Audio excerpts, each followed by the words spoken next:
बादशाह के दूसरे शहर से सुंदरी को ढूंढा और जबरदस्ती उसे अपना गुलाम बनाकर अपने घर ले आया। ये सिर्फ एक लड़की को उठाकर लाने की बात नहीं थी, ये एक ऐसी हरकत थी जिसने पूरे महल की नींव हिला दी। जैसे ही सुंदरी ने महल में कदम रखा, बादशाह के घर वालों के चेहरों पर परेशानी साफ दिखने लगी। हर निगाह में सवाल था, हर दिल में डर, लेकिन सबसे ज्यादा बेचैन बादशाह की माँ थी। वह उसी पल समझ गईं कि अगर यह मामला यहीं नहीं रुका तो उनका रुतबा, उनका कंट्रोल सब खतरे में पड़ जाएगा। उन्हें मौका मिल चुका था और वह इस मौके को हाथ से जाने नहीं देती। वह डॉक्टर गुलाम और उसकी माँ को निशाना बनाती हैं। जिल्लत, ताने, इल्जाम, कोई बात बाकी नहीं रहती। बादशाह की इस हरकत का सारा दोष वो गुलाम के सिर डाल देती हैं, जैसे असली गुनहगार वही हो। लेकिन बादशाह पहली बार खुलकर सामने आता है। वह अपनी माँ के सामने डटकर कहता है, यह लड़की सुंदरी मेरी जिंदगी है और मैं इससे शादी करना चाहता हूँ। यह सुनते ही बादशाह की माँ का सब्र टूट जाता है। वह सख्त लहजे में कहती है, यह नामुमकिन है, हम नहीं जानते ये लड़की है कौन। तुम इसे जबरदस्ती उठा कर लाए हो, ये तरीका गलत है, पूरी तरह गलत। जाओ इसे छोड़ कर आओ। अगर दिल बहलाना है तो बहला लो, अगर इसकी इज्जत से खेलना चाहते हो तो खेल लो, मगर इसे जल्द से जल्द आजाद करो। मैंने तुम्हारे लिए एक अमीर घराने की लड़की पसंद कर ली है। लेकिन बादशाह वह अपनी जिद से एक कदम भी पीछे नहीं हटता और यही जिद एक नई साजिश को जन्म देती है। बादशाह की माँ अब अगली चाल चलती है। वह बादशाह के सबसे करीबी दोस्त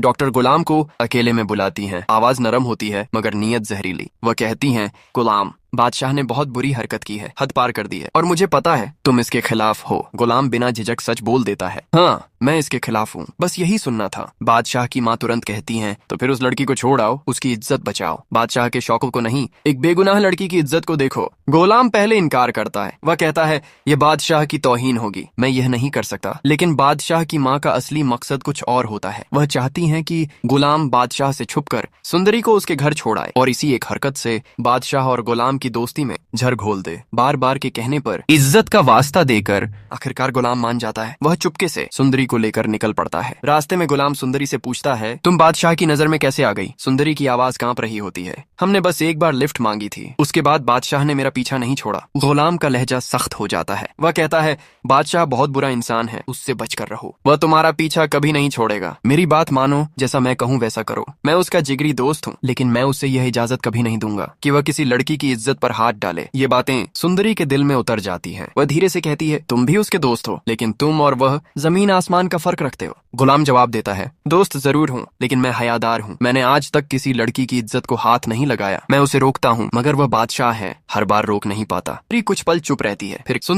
चुप रहती है, फिर कहती है, अगर तुम चाहो तो क्या तुम मेरी हिफाजत कर सकते हो? और गुलाम बिना एक पल सोचे उसकी हिफाजत का वादा कर लेता है। लेकिन कहानी यहीं खत्म नहीं होती। जब गुलाम महल वापस लौटा है तो वहाँ सब कुछ बदल चुका होता है। बादशाह गुस्से से पागल हो चुका होता है, क्योंकि बादशाह की माँ पहले ही उसके कानों में गुलाम के खिलाफ जर भर चुकी होती है। कहानी को पलटकर तोड़ मरोड़ कर बादशाह के सामने रखा जा चुका होता है। बादशाह गुलाम के सामने आकर दहाड़ता है, वह लड़की मुझे चाहिए, अगर वह वापस नहीं आई तो ये तुम्हारी जिंदगी का आखिरी दिन होगा। और उसी पल दोस्ती दुश्मनी में बदलने लगती है। वफादारी इम्तिहान में पड़ जाती है और सुंदरी की एक हिफाजत अब दो ताकतवर इंसानों के बीच जंग बन चुकी